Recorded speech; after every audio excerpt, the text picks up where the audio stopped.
룻기 4장.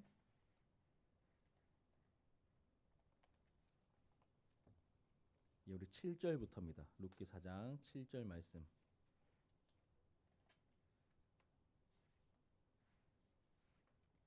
예, 우리 한 절씩 교독하도록 하겠습니다. 한 절씩 교독하시고 우리 12절 말씀은 함께 읽도록 할게요. 제가 7절에 먼저 읽겠습니다. 옛적 이스라엘 중에는 모든 것을 무르거나 교환하는 일을 확정하기 위하여 사람이 그의 신을 벗어 그의 이웃에게 주더니 이것이 이스라엘 중에 증명하는 전례가 된지라.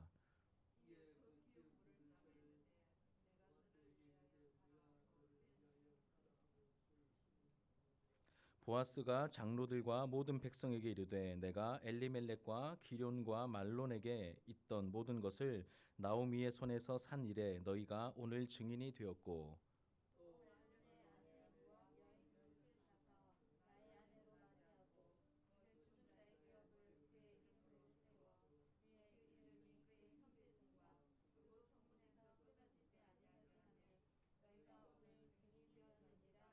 성문에 있는 모든 백성과 장로들이 이르되 우리가 증인이 되나니 여호와께서 내 집에 들어가는 여인으로 이스라엘 집을 세운 라헬과 레아 두 사람과 같게 하시고 내가 에브라스에서 유력하고 베들레헴에서 유명하게 하시기를 원하며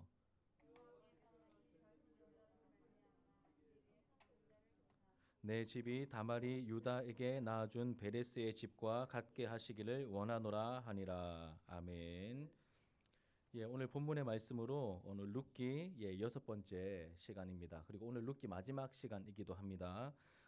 회복은 무엇으로 이루어지나요? 회복은 무엇으로 이루어지나요? 라는 제목으로 우리 하나님의 말씀을 함께 좀 나누도록 하겠습니다. 우리가 살고 있는 이 시대는 이기주의가 만연해 있는 세상이고 시대입니다. 이런 극도의 이기주의는 성경에 기록되어 있는 말세의 대표적인 현상이기도 하죠. 그렇죠? 이기적인 모습은 이 말세의 대표적인 징조이기도 합니다. 디모데후서 3장 1절과 2절 말씀에 보면 이런 구절이 있습니다. 여러분 주보에 설교 요약지가 있거든요. 한번 거기 보시면 디모데후서 3장 1절과 2절 너는 이것을 알아가 아니라 알라입니다. 알라. 우리 같이 한번 읽어볼게요. 시작. 너는 이것을 알라. 말세에 고통하는 때가 이르러 사람들이 자기를 사랑하며 돈을 사랑하며 자랑하며 말세가 이를 것이다. 고통하는 때가 될 것인데 가장 첫 번째 나오는 현상이 뭐죠? 사람들이 자기를 사랑한다는 것입니다. 극도의 이기주의가 판을 치는 세상이 될 것이다. 성경은 이렇게 말하고 있죠. 요즘 젊은이들과 학생들을 상대해 보면 자기 중심적인 성향이 강한 것을 보게 됩니다. 그런데 이런 모습은 꼭 젊은 층만의 모습이 아니라 저도 그런 것 같고 우리 어른들도 뭐 좀 모양은 다르지만 다 이런 성향을 가지고 있는 것 같습니다.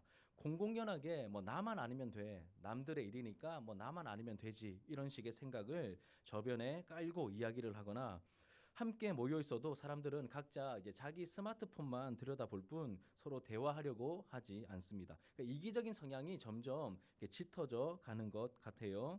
그냥 자기 살기에 바쁘고 오로지 자기 자신에게만 이렇게 충실한 경우들이 있습니다. 다른 사람을 위해서는 돈을 쓰지 못하는데 자기 자신을 위해서는 돈을 막 이렇게 쿨하게 이렇게 사용하는 경우들이 많이 있죠. 그래서 그런지 여러분 심지어 신앙생활도 하나님의 영광이 아니라 자신의 유익을 위해서 신앙생활을 하는 경우가 있습니다.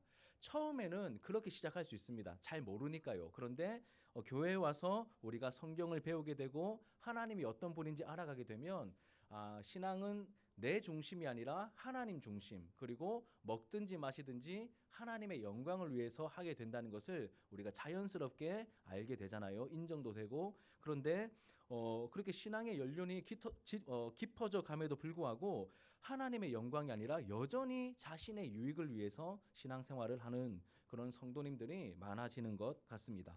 이런 시대를 우리가 미 제너레이션이라고 말할 수 있을 것 같습니다. 자기 자신으로 충만한 그런 세대. 모든 게 자기 중심이죠. 요즘 너무 이런 말과 현상들이 빈번하니까 여러분 우리가 너무 많이 익숙해진 부분이 있습니다. 원래 그게 비정상입니다. 성도들이 너무 자기 중심적인 것은 사실은 비정상인데 너무 그런 게 익숙하니까 이것을 그냥 여상히 여기고 넘어가는 경향들이 있는데 여러분 이 죄의 가장 대표적인 성향이 뭐냐면 자기 중심적인 성향입니다. 이 죄의 가장 대표적인 성향은 자기 중심적인 성향입니다. 그래서 여러분 자기 중심적인 이 이기적인 모습이 별로 이상하게 안 다가온다면 지금 내 중심에도 문제가 있는 거예요. 무슨 말씀인지 아시겠죠? 그만큼 위험한 시대라는 것입니다. 이스라엘 역사상 가장 어둡고 비참했던 시대가 있죠. 어느 시대입니까? 사사시대입니다. 사사시대. 이 하나님의 백성이라는 이름은 가지고 있지만 하나님의 법을 무시하고 자기 소견에 오른 대로, 그러니까 자기 중심적으로 자기 욕심을 따라 종교 생활을 했던 시대가 바로 사사시대입니다. 여러분, 자기 소견에 오른 대로 했다. 이건 무슨 말일까요? 자기 생각대로 했다는 뜻이거든요. 이건 그냥 노골적으로 말하면 자기 좋을 대로, 자기 욕심이 이끄는 대로 그렇게 행동했다는 것입니다. 이거는 여러분 신앙이 아니에요. 교회는 다니고 있어도 그것은 신앙이 아닙니다. 말씀에서 벗어났고 하나님을 무시하기 때문에 그것은 신앙이 아닌 것이죠. 룻기는 이런 사사시대를 배경으로 하고 있다라고 제가 초반에 많이 강조를 드렸죠. 오늘은 이 마지막 장인 4장 말씀을 다루려고 하는데 이 사사시대다운 어떤 진면목을 우리가 좀 발견하게 됩니다. 3장에서 이 보아스가 말했던 자기보다 더 가까운 기업 물을 자 1순위가 있었죠. 기억나세요? 지난주에 나누었던 기업 물을 자 1순위에 있는 사람의 말과 행동을 4장에서 보여주고 있는데 어떻게 행동합니까? 이 사람이 처음에는 그 기업을 자기가 모르겠다라고 말합니다. 내가 물려줄게. 내가 이제 뭐 다 알아서 해결해 줄게. 이렇게 말하다가 보아스가 어떻게 된 상황인지 부연 설명을 해요. 이거는 그렇게 쉬운 상황이 아니야라고 하면서 부연 설명을 합니다. 그러자 이 기업 물을 자 1순위자가 이렇게 말합니다. 5절 말씀을 한번 읽어볼까요? 자, 5절 같이 한번 읽겠습니다. 시작. 보아스가 이르되 내가 나오미의 손에서 그 밭을 사는 날에 곧 죽은 자의 아내 모압 여인 룻에게서 사서 그 죽은 자의 기업을 그의 이름으로 세워야 할지니라 하니. 아멘. 아무개라고 소개되어 있습니다. 앞부분 읽어보시면 아무개라고 소개되어 있는데 이 기업 물을 자 1순위자 이 아무개가 나오미의 기업을 물은 후에 이제 뭘 알았냐면 그녀가 죽으면 그 기업이 다 자기께 될 줄 알고 내가 물을게. 내가 일단 책임질게. 이렇게 말했다가 무슨 말을 듣습니까? 보아스로부터 실제로는 룻이 있기 때문에 이 이방 여인 룻이 있기 때문에 룻을 아내로 맞이하여서 아내로 맞이하여서 아들을 낳아주고 그리고 이 엘리멜렉 가문의 대를 이어줄 뿐만 아니라 그 기업이 자기께 되는 게 아니라 그 엘리멜렉에게로 돌아가야 한다는 이 사실을 처음에 몰랐습니다. 그러니까 자기에게 이익이 될 줄 알고 그렇게 내가 돕석할게라고 했다가 룻이 딸려 있고 그리고 아들을 낳아줘야 되고 그리고 그게 자기께 되는 게 아니라 엘리멜렉 가문으로 다시 돌아가야 되면 손해가 나잖아요. 그렇죠? 큰 손해가 날 수밖에 없습니다. 이 사실을 알고 난 다음에 어떻게 했을까요? 나 모르지 않겠다라고 말합니다. 그 내용이 6절인데 한번 읽어볼까요? 6절입니다. 6절 시작. 그 기업 물을 자가 이르되 너는 내 기업에 손해가 있을까 하여 나를 위하여 물으지 못하노니 내가 물을 것을 내가 물으라 나는 물으지 못하겠노라 하는지라. 아멘. 굉장히 사사시대다운 멘트인 것 같습니다. 여기서 무엇을 느낄 수 있죠? 하나님의 말씀보다 하나님의 말씀은 1순위자가 가장 가까운 사람이 도와줘라. 계산하지 말고 이게 하나님 나라의 원리고 하나님 나라의 법이니까 이대로 따르면 너희 공동체에 놀라운 평강이 깃들 거야. 이 하나님의 마음을 담으시고 그렇게 물러주라고 하셨는데 하나님 말씀보다 뭘 따르고 있죠? 자기 이익에 손해가 갈 것 같으니까 나는 못하겠다라고 말합니다. 자기 자신을 섬기는 시대의 모습이죠. 말로는 하나님 백성이에요. 말로는 하나님 섬긴다고 말합니다. 그런데 실제 행동 속에서는 자기 이익이 하나님 말씀보다 우선순위에 있는 것이죠. 그러니까 자기 욕심과 이익을 쫓아 자신을 위해서 행동하고 있습니다. 그럼 여러분 제가 질문 한번 드려볼게요. 이 사람은 교회 다닌다고 해도 하나님을 섬기는 사람입니까? 자기를 섬기는 사람입니까? 자기를 섬기는 사람이죠. 그래서 이런 분들은 미안하지만 자기가 신이고 자기가 우상이에요. 왜냐하면 하나님이 계셔야 될 자리에 자기가 있기 때문에 그런 것입니다. 여러분 가만히 들여다보시면 우리가 그런 본성을 가지고 있거든요. 우리가 깨어있지 않으면 내가 하나님을 예배하고 하나님을 섬기는 것이 아니라 나를 섬기고 있고 나를 위해서 예배드리고 있는 그런 경우들을 발견할 수 있는 경우도 있습니다. 좀 찔리는 말씀이고 아픈 말씀이지만 이런 찔림이 있을 때 우리가 정신 차리게 되고 우리가 죄를 버리게 되고 하나님의 백성다워지기 때문에 제가 이 말씀을 여러분들께 감히 드리는 것입니다. 이런 모습은 기독교가 아닙니다. 예수님을 구주로 영접하여서 나는 죽고 내 안에 계신 예수 그리스도가 살아나시며 말씀과 성령으로 다스리시는 머리 되신 예수 그리스도의 말씀, 그 말씀에 우리가 진정한 관심을 가지고 그 말씀을 따라가는 사람들이 크리스천이고 기독교인인 것입니다. 자, 여러분, 그리고 우리는 지난 시간에 하나님께서 자기 백성들에게 주신 율법의 내용 기억나십니까? 이 율법 중에서 룻기의 배경이 되고 있는 이 시민법에 대해서 제가 말씀을 드렸죠. 함께 살펴보았습니다. 율법에는 뭐가 있다고 했죠? 첫 번째는 도덕법이 있다고 했습니다. 도덕법. 이 도덕법은 십계명을 말한다. 하나님과 우리 사이의 관계를 보여주는 도덕법. 그리고 또 뭐가 있다고 했죠? 또 하나는 의식법. 그러니까 의식은 예배를 드리는 의식. 뭐 양을 잡고 소를 잡고 절기를 지키는 그 의식법. 마지막 세 번째는 시민법이라고 했죠. 시민법. 시민법은 사람들이 모여 살아가고 있기 때문에 규율이 필요합니다. 그래서 하나님 섬기는 데만 규칙이 필요한 게 아니라 우리들이 또 어울려 살아가는데 규칙이 필요하기 때문에 이 율법 전체 613가지 조항이고 그리고 10계명으로 대표되는 이 율법에는 크게 도덕법과 의식법과 시민법이 세 가지 내용이 있다라고 말씀을 드렸죠. 그중에 룻기의 배경이 되고 있는 이 시민법의 몇 가지 내용을 나눴습니다. 먼저는 이삭줍기, 그리고 형사 취소원 제도. 형이 죽으면 형수가 동생이 형수를 취하는 형사 취소원 제도. 또 한 가지는 희년 제도와 맞물려 있는 이 기업 무르기에 대해서 살펴보았습니다. 제가 왜 이거를 다 일일이 말씀드렸는지 기억나세요? 율법에 담겨 있는 하나님이 어떤 하나님인지 제가 좀 강조하고 싶어서 이 말씀을 드렸지 않습니까? 여러분, 기업 무르기 제도, 그리고 형사 취소원 제도, 그리고 어려운 이웃들을 돕는 이삭줍기 제도 전부 다 공통점이 무엇이죠? 약한 사람들을 돌보는 제도입니다. 약한 사람들을 돌보는 제도. 그리고 이렇게 자기가 잘못 살았는지 아니면 사기를 당했는지 뭔지는 몰라도 그 삶이 주저앉아 버린 그 사람들을 가만히 방치하시는 하나님이 아니라 그 율법의 법을 정하셔서 하나님 나라 안에서는 이런 사람들이 있다 할지라도 이들의 회복을 도와야 해. 기업 부를 자가 도와야 해. 옆에 있는 형제 자매가 도와야 해. 그래서 너희만 잘 살지 말고 약한 자들을 같이 일으켜 주는 것이 하나님 나라의 원리야. 하나님 백성들은 이렇게 살아가야 해. 이것을 보여주면서 하나님 어떤 하나님이라고 했습니까? 예, 우리를 회복시켜 주시는 회복의 하나님이심을 우리가 함께 나눴었죠. 여러분, 우리가 필요하기 때문에 회복의 하나님이라고 만들어내는 것이 아닙니다. 그렇게 말하는 게 아닙니다. 성경을 보시면 처음부터 끝까지 하나님은 회복의 하나님이세요. 구원도 어떻게 보면 끊어지고 망가진 하나님과의 관계가 다시 회복되어서 그 하나님의 생명과 그 놀라운 은혜들을 다시 공급받으며 우리가 회복되는 과정이 그게 구원이죠. 하나님은 회복의 하나님이십니다. 율법의 제도를 보면 더욱더 선명하고 명확하게 우리가 알 수 있는 것이죠. 넘어지고 쓰러진 자들을 방치하지 않고 이렇게 방치시키지 않고 회복시키는 것이 이스라엘 공동체의 사명이기도 한 것입니다. 그렇게 제사장 나라로서 쓰임 받는 것이 하나님 나라 백성들의 사명인 것이죠. 이런 관점과 배경에서 우리가 룻기를 보아야 합니다. 룻기를 보아야 합니다. 자, 이렇게 룻기를 봐야 되는데 여러분, 그러면 이 룻기 전체에 흐르고 있는 이 회복의 주제, 그렇다면 이 회복의 주체는 과연 누구일까요?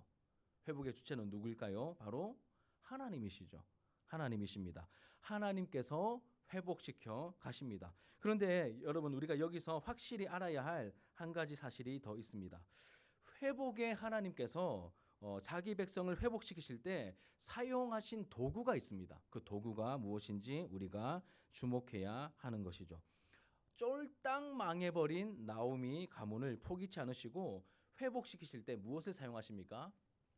사람을 사용하시죠. 사람을 사용하십니다. 그런데 이 사람 중에 두 명의 인물을 결정적으로 사용하십니다. 그 두 명의 인물, 첫 번째는 바로 룻입니다. 나오미 가문을 회복시키는 일에 하나님께서 가장 먼저 사용하시는 첫 번째 인물은 바로 룻이죠. 이 룻의 헌신적인 돌봄과 희생으로 이 나오미와 엘리멜렉 가문에 상속자가 생기게 되었고 끊어질 뻔했던 기업이 이어지게 되고 그 가문이 회복이 되었죠. 우리 한번 읽어볼까요? 말씀을 한번 봅시다. 4장 14절과 15절 말씀. 4장 14절과 15절 말씀을 우리 같이 한번 읽겠습니다. 시작.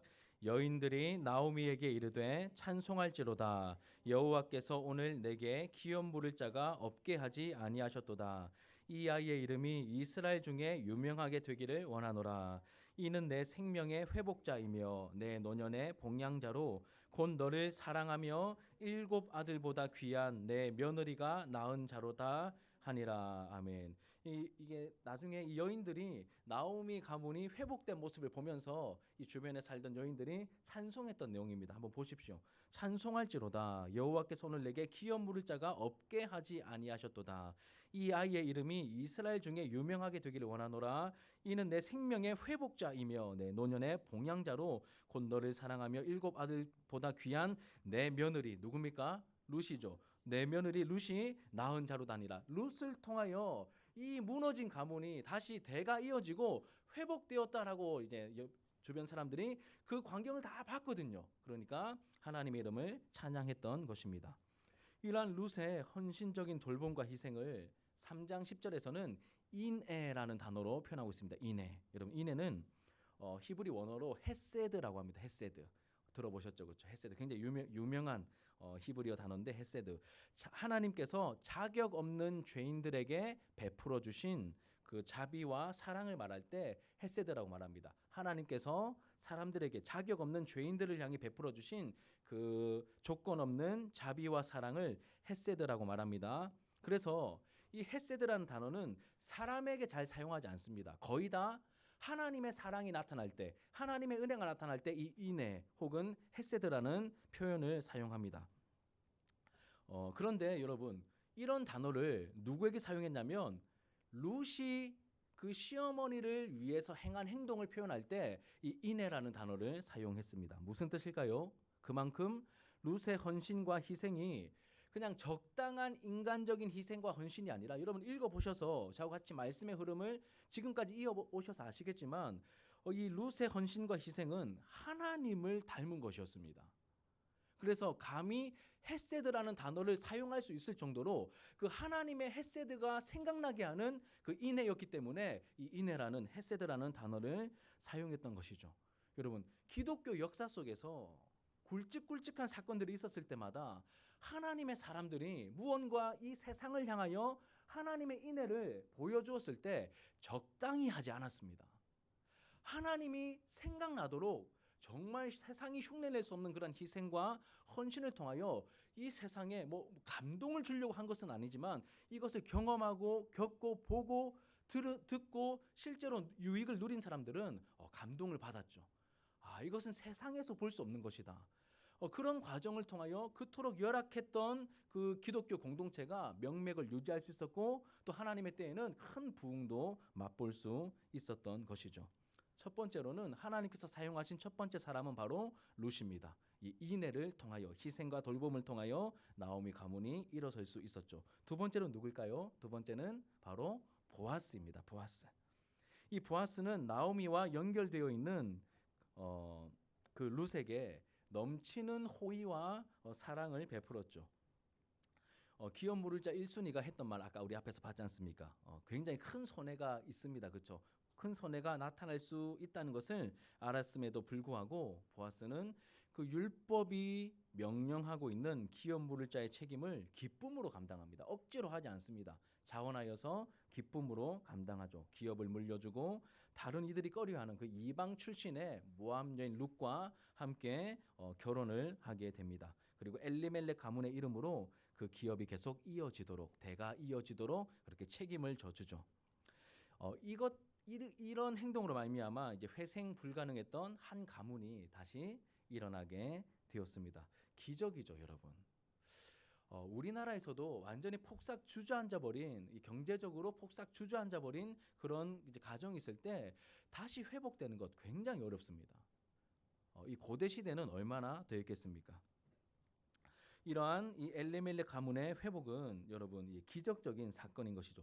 병만 낫는 것이 여러분 기적이 아니에요. 한 사람의 인격이 회복되고 그 가정이 회복되는 것도 굉장히 놀라운 기적입니다. 하나님께서는 그러한 기적을 주님의 몸된 교회를 통하여 베푸시기를 행하시기를 원하십니다.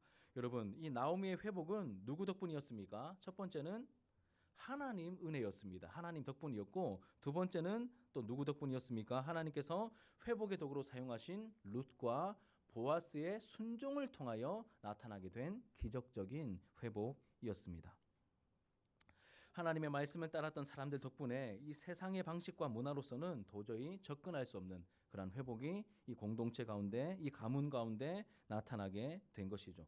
그런데 여러분, 하나님의 역사는 이것만 해도 충분할 것 같은데 우리 생각에는 야, 기적적으로 이 가문이 살아나다니 야, 진짜 대단합니다. 여기서 끝날 것 같은데 하나님의 일하심은 여기서 그치지 않습니다. 어떻게 이어지죠? 하나님의 은혜와 일하심은 언제나 우리의 예상을 뛰어넘습니다.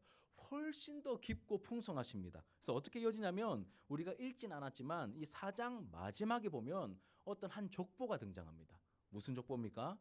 마지막에 누구로 이어지죠? 다윗으로 이어지죠.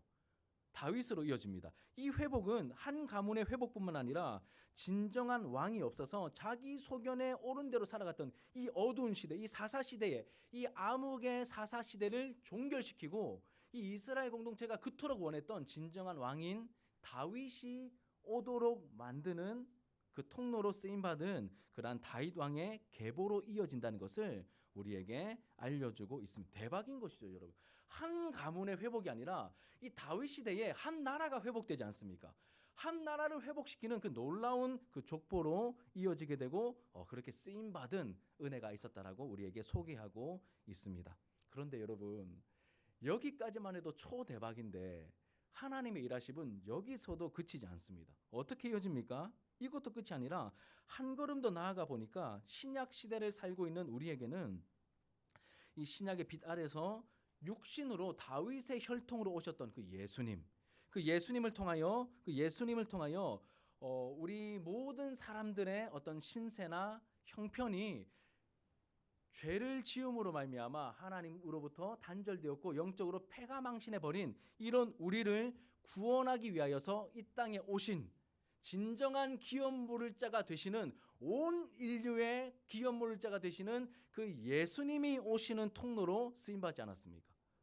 그러니까 의도치 않았습니다. 룻도 몰랐을 것입니다. 나오미도 몰랐고 보아스도 몰랐을 것입니다. 그런데 하나님의 일하심 속에서 이 순종이 하나님께서 원하시는 말씀을 따라가는 이 순종의 발걸음이 그냥 단순히 우리 시대에만 멈추는 것이 아니라 그 은혜가 이어져서 우리가 상상할 수 없는 은혜로까지 그 은혜 강물을 이루어 흘러가는 이 놀라운 구원의 역사를 우리에게 보여주고 있다는 것이죠. 그러니까 예수님 믿을만 나는 거예요. 하나님 말씀을 따를 만한 것입니다. 지금 우리 시대에는 희생이 있을 수 있지만 우리가 이렇게 교회를 개척하여서 우리가 좀 자갈밭을 갈기도 하고 좋은 밭이 아니라 자갈밭을 갈기도 하고 우리가 좀 희생할 수 있지만 우리 이후에 20년 뒤에 50년 뒤에 이 초전동 일대, 이 서부 경남 지역 일대가 너무나 그리스도인들이 적어서 우리 자녀들이 우리 다음 세대들이 신앙생활하기 너무나 힘든 이 지역인데 우리의 순종하는 발걸음 하나하나가 나중에 이 지역과 영적인 분위기를 어떻게 바꿀 줄 모르는 것이죠. 그래서 우리가 지금 희생할 만하고 지금 섬길 만하고 지금 하나님의 말씀을 따를 만하다는 것입니다. 그렇게 주님의 말씀을 끝까지 붙여자 따를 수 있는 저와 여러분들의 모습이 되기를 주님의 이름으로 축복합니다. 이 룻기의 주제는 여러분 회복입니다. 은혜로 회복되는 인생입니다. 그런데 이 회복은 누군가의 좋은 계획이나 구호만을 통해서 이루어지는 것이 결코 아닙니다. 여러분, 막 우리 회복되어야 됩니다. 막 예수님이 계십니다. 이렇게 구호만 가지고는 아무 일도 일어나지 않습니다. 그 어떤 이미지 하나 우리가 바꿀 수 없죠. 우리가 구체적으로 접근해야 하는 것입니다. 제가 아까 말씀드린 것처럼 먼저는 무엇으로 회복됩니까? 하나님의 은혜로 회복되는 것입니다. 진정한 회복의 주체는 하나님이십니다. 자기 욕심을 따라서 하나님께서 주신 기업을 팽개치고 그 베들레헴 땅을 팽개치고 모압 땅으로 왔다가 쫄딱 망해버렸습니다. 그러니까 불순종의 자리에서 쫄딱 망하게 된 것이죠. 그럼에도 불구하고 이 나오미와 엘리멜렉 가문을 포기치 않으시고 하나님께서 자기 백성들에게 떡을 주셨다. 하나님께서 자기 백성들에게 먹을 양식을 주셨다. 이 놀라운 복음의 소식을 나오미에게까지 들려주신 분이 누구십니까? 하나님이시지 않습니까? 하나님 말씀을 저버리고 모압 땅에 자기 살겠다고, 자기 한번 편해 보겠다고 그 모압 땅에 가 있는 나오미임에도 불구하고 하나님께서 그 나오미를 잊지 않으시고 끝까지 챙기시면서 하나님의 그 복음, 하나님께서 우리를 위해서, 자기 백성을 위해서 행하신 그 놀라운 사건을 나오미에게까지 들려주신 분이 누구십니까? 하나님이십니다. 그래서 회복의 주체는 하나님이십니다.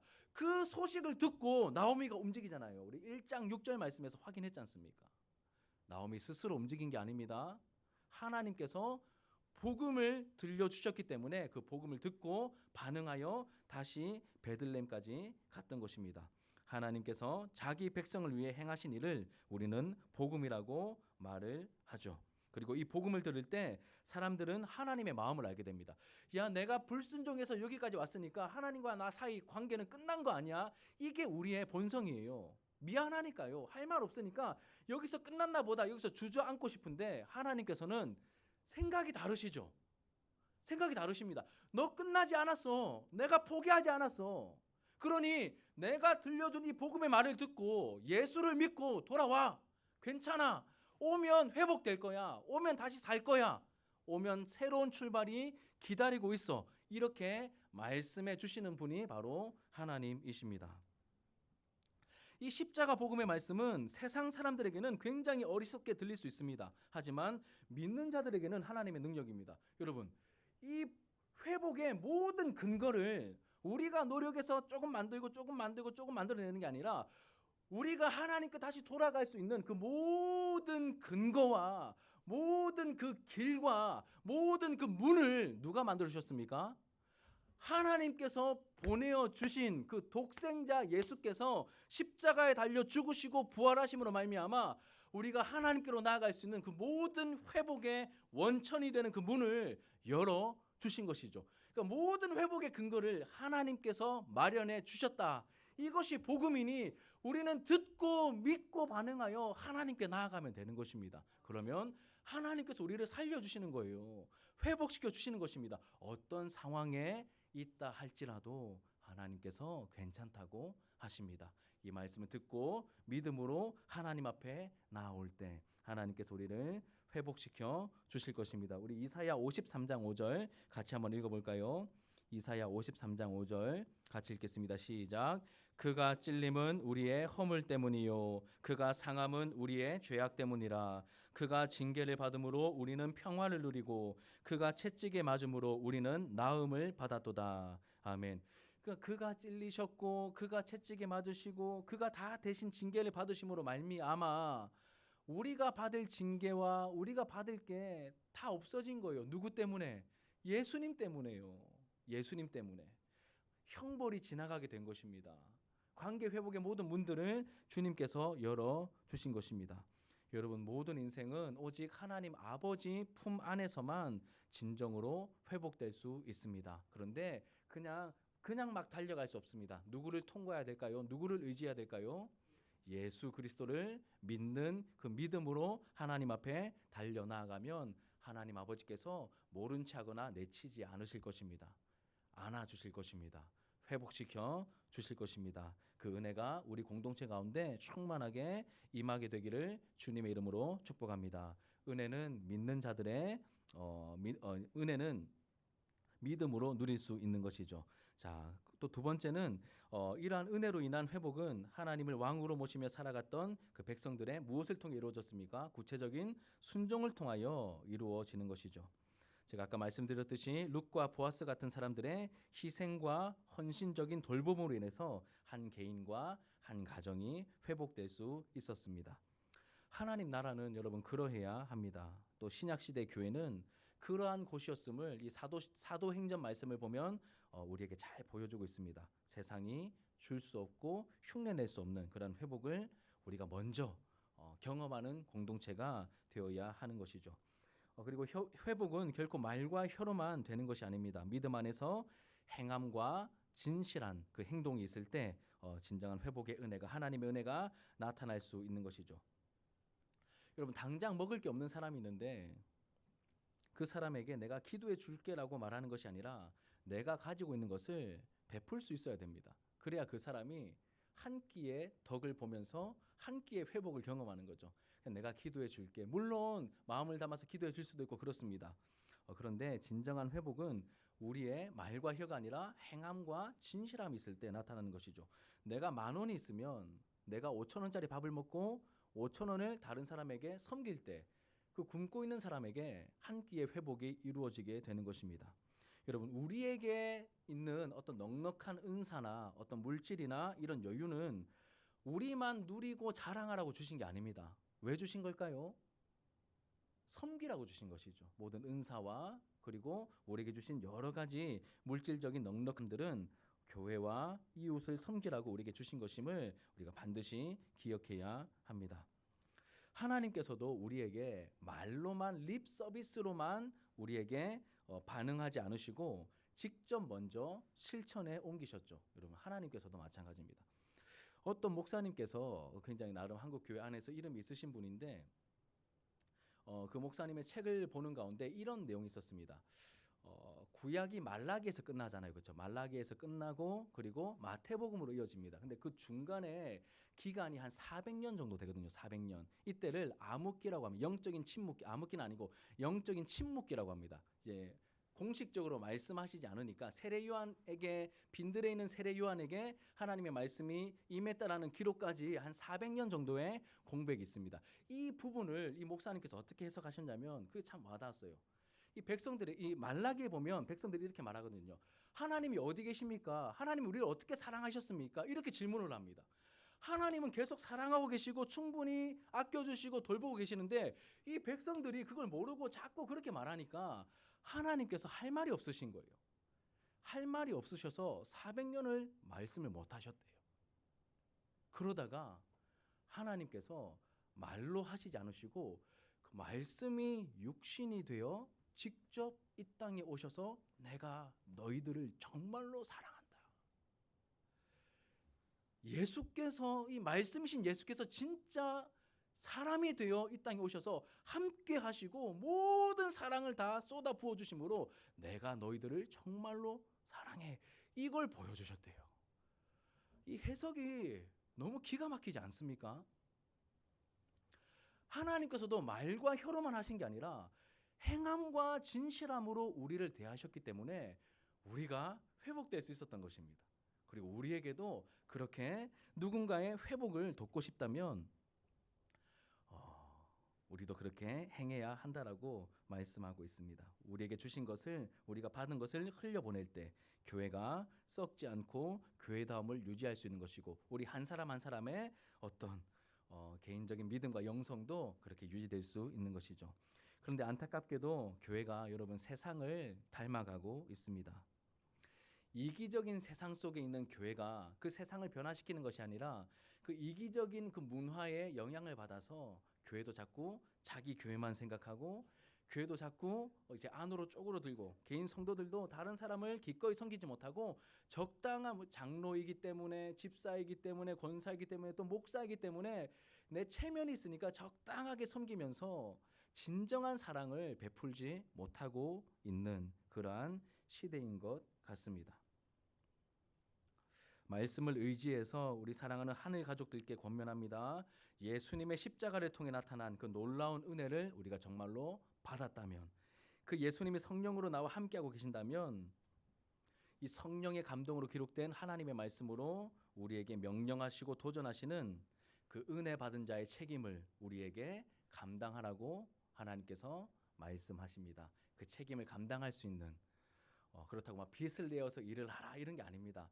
우리에게 주신 그 은혜 안에서 믿음으로 반응할 수 있는 저와 여러분들의 모습이 되기를 주님의 이름으로 축복합니다. 믿음으로 순종의 자리에 우리가 나아갈 때 하나님의 일하심을 보게 될 것입니다. 여러분 마지막으로 그렇다면 이 책임은 누가 져야 하는 걸까요? 누가 져야 하는 것일까요? 룻기를 통해서 우리에게 주시는 특별한 답이 있습니다. 보아스처럼 유력한 사람일까요? 우리 별로 안 유력하잖아요. 그럼 우리는 구경만 해야 됩니까? 아니면 먼저 은혜 받은 자가 섬겨야 되는 걸까요? 이것도 틀린 답은 아닌 것 같습니다. 그런데 완전히 맞는 답도 아닌 것 같아요. 자, 보아스만 쓰임 받은 게 아니라 누구도 쓰임 받았습니까? 가진 게 없었던 룻도 회복의 도구로 쓰임 받았습니다. 아름답게 쓰임 받았죠. 그래서 우리는 룻과 보아스의 이 공통점을 생각해 보면 나머지 절반의 이 답을 발견할 수 있습니다. 먼저 은혜 받은 자가 섬기고 순종의 자리로 나아가는 것이 맞는데, 또 한 가지는 이 룻기를 통하여서 우리에게 알려주시는 또 한 가지의 중요한 답은 무엇이냐면 가까운 자입니다. 가까운 자가 그 책임을 져야 하는 것이죠. 이 보아스는 기업 물을 자 이순이었지 않습니까? 그리고 룻은 며느리였잖아요. 가까운 자입니다. 이 둘의 공통점은 한 공동체에 속해 있는 가까운 자라는 것이죠. 여러분, 먼 자가 아니라 가까운 자입니다. 그러니 우리도 누군가를 섬기려 할 때 너무 막 멀리 접근하지 마십시오. 일단 내 가까이 있는 사람들을 좀 살피셔야 됩니다. 가까이 있는 사람들. 멀리 있는 사람을 도우려 하기보다는 가까이 있는 사람을 먼저 생각해야 하고 그들을 도와야 합니다. 그러면서 섬김의 지경을 점점 넓혀가야 하는 것이죠. 여러분, 신약시대의 교회는 하나님 나라의 모형입니다. 진정한 기업 물을 자, 즉 구속자이신 이 예수 그리스도께서 성육신 하시고 그리고 십자가로 대속하심으로 인해 은혜로 구원받은 회복된 자들, 구원받은 자들, 영적으로 회복된 자들의 모임이 바로 교회입니다. 하지만 이 교회 안에서도 이 지상교회는 불완전하죠. 자신의 연약함으로 인해서 어려움에 처한 지체들이 우리 주변에 얼마든지 있고 또 생길 수 있습니다. 이때 우리는 그들의 어떤 필요나 어려움들을 모른 채 하는 것이 아니라 그리스도 안에서 한 가족임을 우리가 알고 또 먼저 은혜 받은 자로서 가까이 있는 자로서 그들을 먼저 섬겨야 할 것입니다. 뿐만 아니라 그 바운더리를 넘어서서 아직까지 영적으로 헐벗고 있고 죽어 있는 우리의 이웃들도 우리가 생각하며 그들을 위해서 기도하고 우리가 져야 할 책임을 지면서 그들을 섬겨야 할 것입니다.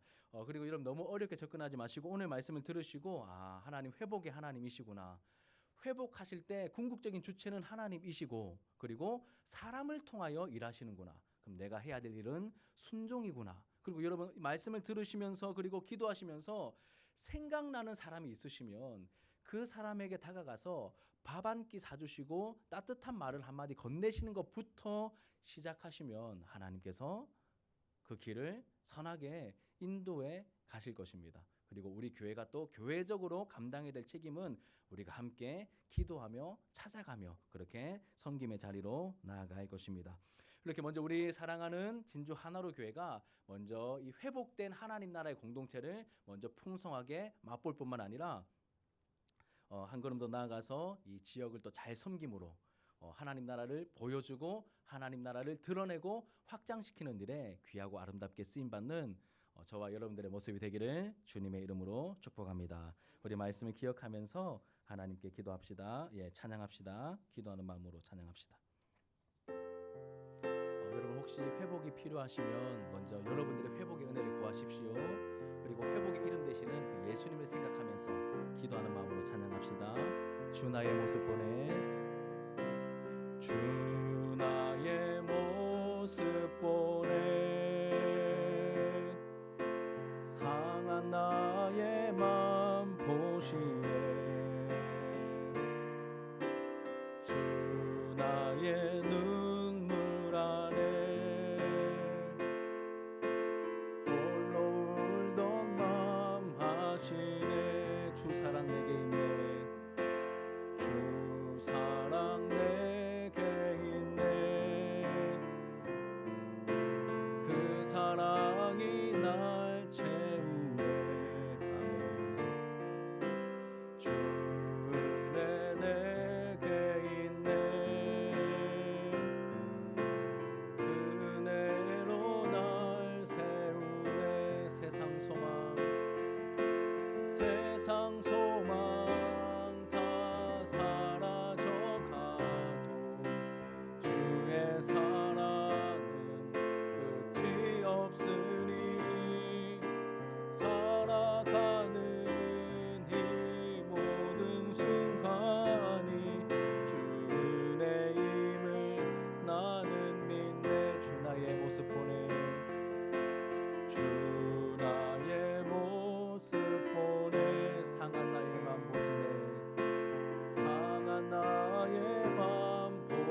세상 소망 다 사라져가도 주의 사랑은 끝이 없으니 살아가는 이 모든 순간이 주 은혜임을 나는 믿네. 예수 어린 양, 예수 어린 양, 존귀한 이름, 예수 어린 양, 존귀하니. 우리 2절입니다. 십자가 죄 사셨네.